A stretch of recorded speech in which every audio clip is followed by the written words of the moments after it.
Tell me. Is he handsome or what?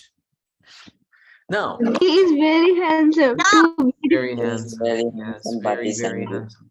Anyway, yesterday we started the story of Naaman. Do you remember Naaman? Naaman, Yes, sir. an Yes, army sir. commander. He was an army commander in Syria, but he had a problem. And his problem was leprosy, the skin disease. He had a skin disease and nobody could help him. He went to see every doctor there is to see, and nobody could help him. And then he had a slave girl, an Israelite girl, and she told him, Master, there is a prophet in Israel who can help you.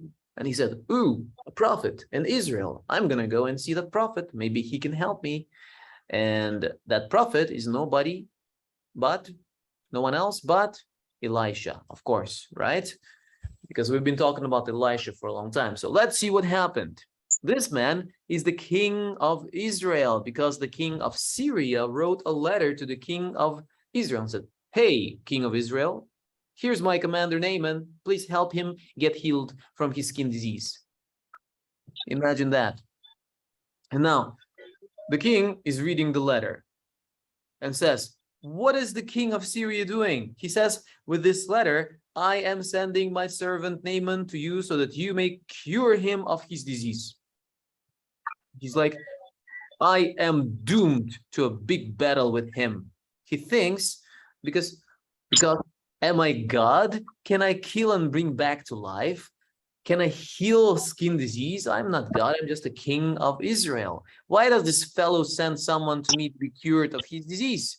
He's trying to pick a quarrel with me. That's why. Right? He thinks that the king of Syria wants to fight with Israel. And that's why he's kind of tearing his own. I'm not going to do that. That's going to be embarrassing if I show you what he did. But he just tears his clothes, and that's the sign of grief, being very, very sad. When you're sad, they used to do that in the past.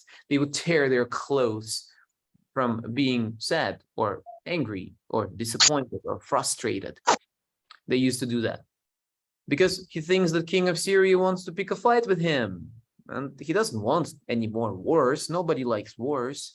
And then one of his servants says, Sire, which means sir, a message from the prophet Elisha. Elisha sends a message. What does Elisha say? Let's see. Why have you torn your robes? Have the man come to me, and he will know that there is a prophet in Israel. Elisha says, don't be sad, don't be disappointed, don't freak out. Send him to me. And then they will know that there is a prophet in Israel. Gladly, says the king, send this Syrian commander to the house of Elisha. Let's see what he can do with him. Says, okay, I do not want this problem, so let somebody else take care of this problem. That's what the king says. Let Elisha take care of it. And so there they go. And let's stop here. And this is the next part of the lesson. Sir, what's that? Sir, what's that? Oh. What? Where? This? At the bottom? Yeah. That's a wood, Yeah. a branch, a wooden branch. Oh. Yeah, but that's for tomorrow's lesson. Today we have to read this part first, okay? Okay, sir. All right, we'll continue tomorrow. Elisha, the king can't help. The king cannot help, not at all. And we'll start with Angel, please. The king can't help.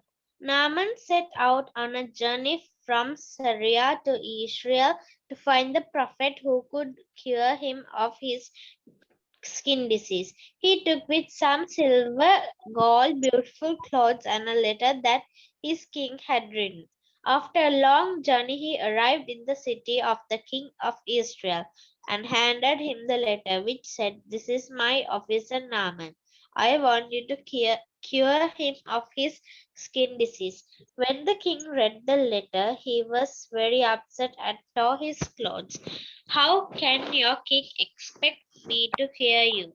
Does he think I am God? He just wants to pick a fight with me. When Elisha heard what happened, he sent a message to him, Why are you so upset? Send the man to me. and I will show him that there is a prophet here who serves the living God. That's right. His name is Naaman. Naaman. Naaman. Let's see. Should I go to a doctor or pray for healing? A very good question. Do we need doctors? Shall we just pray and be healed? Nishia. Did you read yesterday, Nishia? I think you read yesterday. Sorry. No, sir.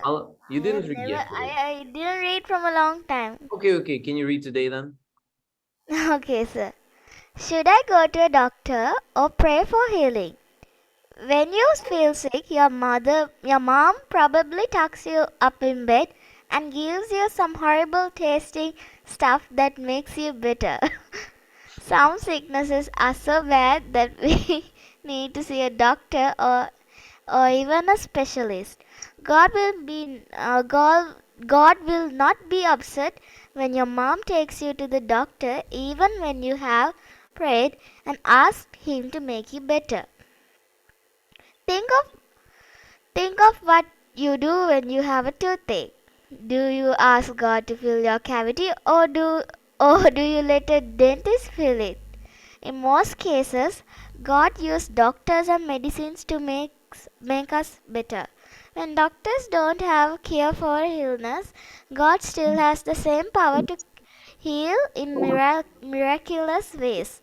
Even if you go to a doctor, can still trust God to help you feel better and make your body strong again.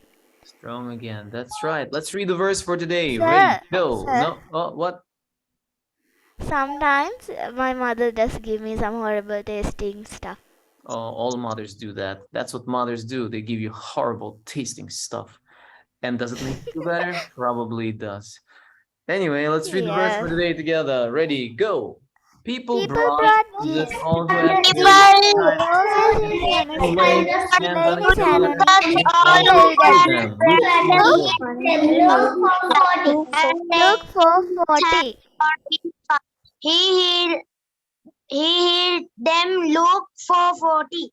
Good job, Ryandra. It's good that we finish well. That's right. Who created medicine? God created. He created all these plants with medicinal qualities, right?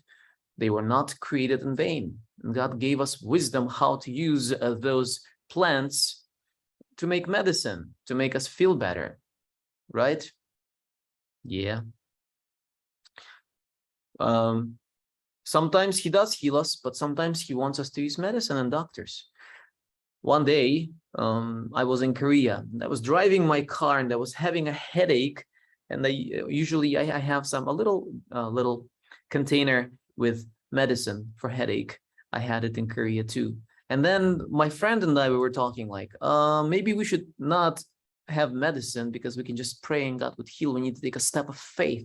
And so that day I said, okay, I'm not going to take this medicine because it's medicine. I want to try to take a step of faith and see if God can heal me. So I opened my window while I'm driving, throw the container, it hit somebody else's car, but that's not the point.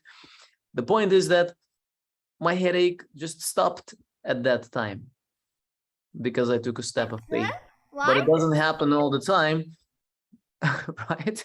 Sometimes imagine if my headache didn't stop, then I would have it for the rest of the day. But I took a step of faith, I threw it out of the window and it stopped. Now, I do not know. Either my faith is not that strong or I guess it's easier for me to take medicine, right? Because it's always near me. So I don't need to take steps of faith. But sometimes we do, we have to take steps of faith and God wants us to do that. And when you are in such a situation and in such circumstances where you have to take a step of faith, do not hesitate, take it. It's not easy taking a step of faith. It's actually like a jump of faith, not just a step of faith, but a jump of faith, jumping into the unknown. Into the unknown. How did it go? I do not know the song. Yes. Are you listening? Frozen too, sir. It's frozen. We are not Yeah. listening. You're not listening. What are you doing? listen. Ignoring me? Well, thanks for ignoring. Listening. I'm gonna stop the recording. Yeah, that's better. Yes.